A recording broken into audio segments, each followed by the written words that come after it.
Alors pour cet exercice, il n'y avait que la première question à faire.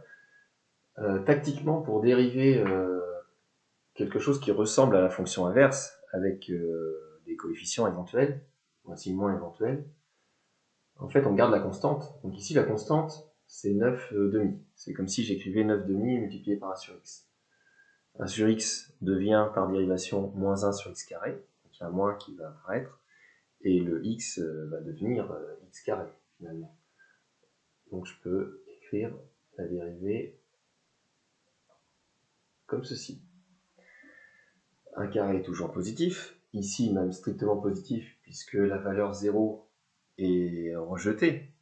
On ne peut pas diviser par 0. Donc de toute façon elle est rejetée sur l'ensemble de définitions et elle n'est dérivable que sur 0 plus l'infini, 0 non compris. C'est l'énoncé qui choisit cet intervalle-là. Il aurait pu choisir moins l'infini jusqu'à 0 non compris. Voici la dérivée. 9 est strictement positif, strictement positif, strictement positif, donc le tout est strictement négatif. Donc on peut l'affirmer directement. F' de x strictement négatif sur 0 plus l'infini.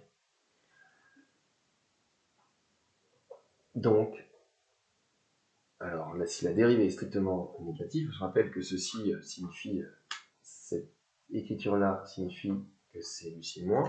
Il faut comprendre que c'est une histoire de signe. Donc la fonction f est elle-même strictement décroissante.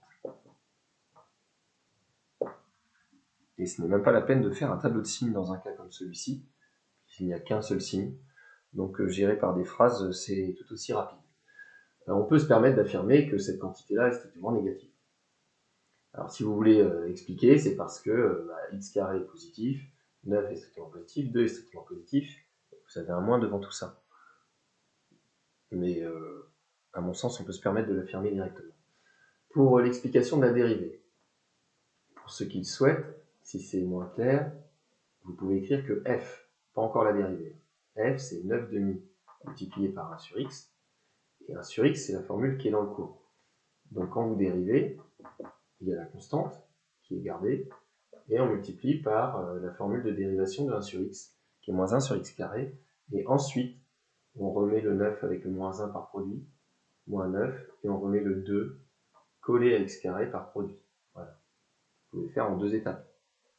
Ceux qui ont bien compris comment ça marchait, on fait directement comme ça. Voilà pour cet exercice, et pas besoin de tableau de variation, sauf si c'est clairement demandé.